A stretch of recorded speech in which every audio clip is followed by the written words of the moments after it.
Mencuatnya paham radikalisme sebenarnya bukan cerita baru dalam negeri ini. Sayangnya paham radikalisme yang bisa diartikan sebagai paham yang hanya membenarkan apa yang diyakininya bisa berdampak buruk untuk keutuhan negara kesatuan Republik Indonesia yang telah dibangun dengan beragam budaya dan agama. Belakangan ini beberapa tokoh santer kembali menggaungkan bagaimana paham radikalisme yang mengkhawatirkan. Mereka juga mengatakan paham ini didanai oleh negara-negara asing dengan jumlah yang besar.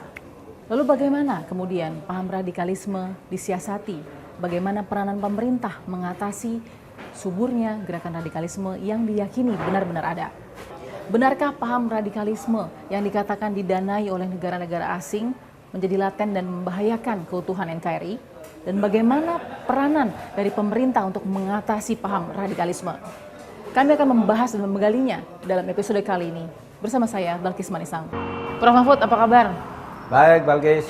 Oke, Prof. Mahfud ini kan sebagai anggota Dewan Pengarah dari BPIP juga, kita tahu concern Prof. Mahfud belakangan ini lagi disoroti juga statement kekhawatiran soal paham radikalisme yang kemudian juga bersumber dengan adanya pendanaan yang mungkin dari beberapa penelitian sudah berbelas tahun atau beberapa puluh tahun itu masuk ke Indonesia tanpa terfilter atau teraudit dengan baik.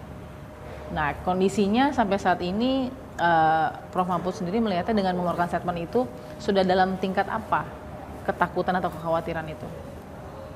Sama aja sih dengan yang sudah-sudah, cuma saya melihat kepedulian masyarakat tentang ini kurang. Karena sebenarnya berita yang saya kemukakan itu udah lama. Sebuah media online yang terkemuka di Indonesia itu 22 Mei tahun 2019 sudah memberitakan 3 ulama Arab Saudi dan 37 radikal, jadi 40 dipenggal lehernya di Arab Saudi, sehingga dari sana banyak yang lari. Di negara-negara tetangga Arab Saudi juga banyak yang mengejar-ngejar kaum radikalis ini. Itu fakta. Terus bagaimana itu nyebaran ke Indonesia? Itu kan BEN sudah mengumumkan berkali-kali ya bahwa banyak pelarian dana-dana orang-orang Timur Tengah yang radikal itu larinya ke Asia Tenggara. Ditunjukkan kepada saya ini Asia Tenggaranya di Filipina, di sini ada. Memang ada itu. Nah, itu udah lama tapi orang kok jadi ribut begitu saya ngomong kenapa? Sudah lama.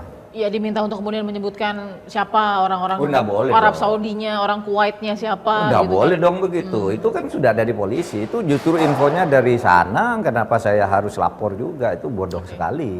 Sama dengan Anda mengatakan, masyarakat mengatakan para pedagang narkoba di Indonesia ini adalah orang-orang Nigeria. Kan boleh dan tidak dihukum situ. Mau lapor apa? Di Tanah Abang banyak copet. Mau dilaporkan apa? Kecuali saya nyebut Balkis nyopet di Tanah Abang, baru saya bisa dihukum. Kalau saya nyebut itu biasa aja. Nah, pertanyaannya Prof, ini kan sudah lama masuknya, belasan tahun, puluhan tahun mungkin ya. Kenapa kok nggak udah-udah gitu Prof?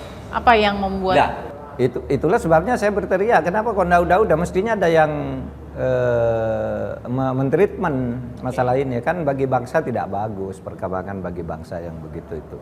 Kita mau mendidik Islam. Penting, Islam di Indonesia itu penting karena mayoritas, tetapi kita punya Islam yang moderat, moderasi Islam ya, wasatiyah Islam gitu. Bukan Islam yang garis begitu, yang anti simbol-simbol kenegaraan, anti atau tidak suka nasionalisme dan sebagainya. Kita kan tidak ingin begitu, sehingga saya selalu mengatakan kita harus membedakan loh gerakan Islam itu sering dikacaukan gerakan Islam Salafi dan Salafiyah. Nah, yang di Indonesia itu yang Ahlussunnah wal Jamaah itu yang Salafiyah, yang berjuang untuk negara Republik dan menunjukkan kemerdekaan itu Salafiyah. Yang lain-lain menurut saya enggak bisa mengaku-ngaku begitu saja karena waktu itu dia belum ada di sini. Gitu. Masuknya uang itu Prof, kita memang nggak punya satupun filter atau audit untuk mengetahui. Kalau memang sampai jutaan dolar yang masuk begitu ya, entah itu yang buat paham radikalisme yang mana, yang bukan yang mana, tapi nggak terkontrol sama Indonesia. Karena Indonesia terlalu welcome.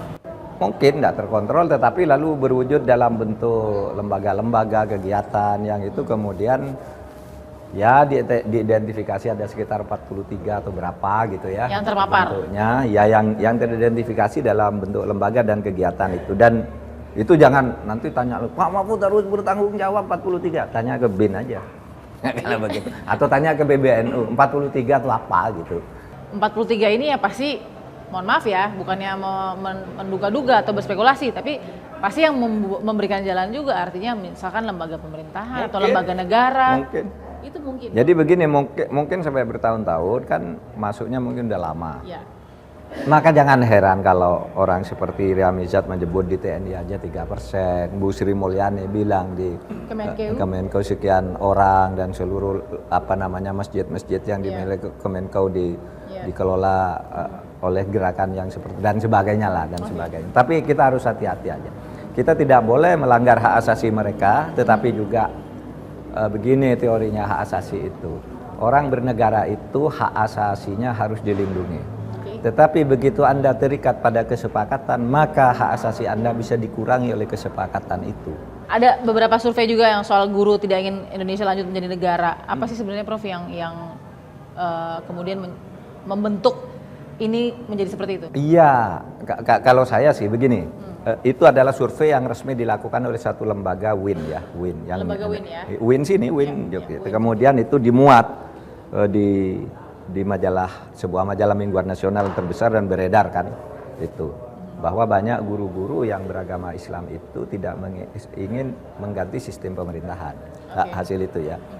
Nah, apa itu penyebabnya? Ya itu tadi, artinya pendidikan kewarganegaraan kita, pendidikan kebangsaan kita itu barangkali melemah sesudah era reformasi itu, barangkali itu.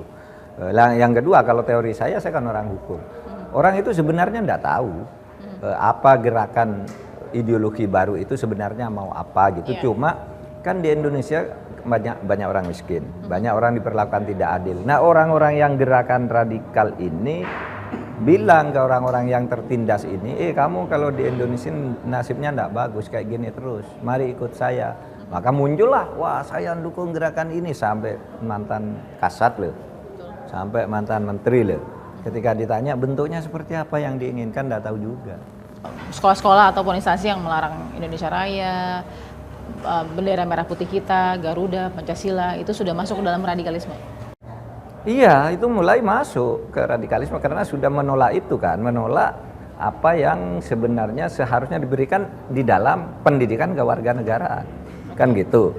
Mungkin belum terlalu keras, tetapi itu bibit-bibitnya sudah ditanamkan di situ. Saya minta agar masyarakat juga tidak tanya ke saya, Pak coba sebutkan satu persatu, itu kan konyol namanya, saya nyebutkan satu persatu. Wong sudah ada di media, tinggal baca aja, diklik ini di pesantren ini peristiwanya di sini, namanya ini kan sudah ada. Kan radikalisme, orang punya banyak perspektif soal kata radikalisme. Ada yang mengatakan itu kan cuma untuk merubah akar agar lebih baik, akar yang tadinya buruk menjadi lebih baik. Ada yang mau mengatakan bahwa radikalisme adalah kemudian mengubah sesuatu menjadi lebih ekstrim. Nah, yang mana sebenarnya? Kalau radikalisme itu yang umum adalah suatu gerakan yang ingin merubah sistem berdasar pandangannya sendiri yang lain dari yang sudah disepakati, dan orang yang berbeda itu dianggap musuh. Jadi tidak dalam proses dialogis yang wajar, dianggap musuh. Oleh sebab itu di tingkat akar rumput sering menimbulkan keributan-keributan gitu.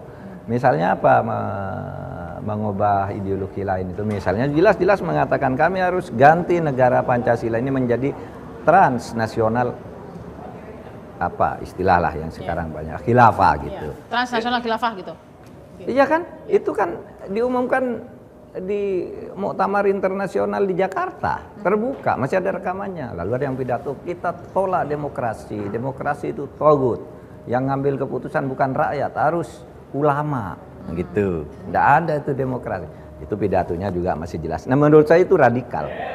Apakah tidak boleh berpikir begitu? Boleh, tetapi kita tidak pakai radikal, pakai gradual. Perubahan kita lakukan setiap saat, tapi gradual, bukan radikal. Oleh sebab itu masuk ke sistem. Oke, saya setuju, saya bilang ikut pemilu. Gitu kan? Ikut pemilu. Prof Mahfud, terima kasih. Bagus. Sehat-sehat ya Prof ya. Sukses ya. Kita akan temukan fakta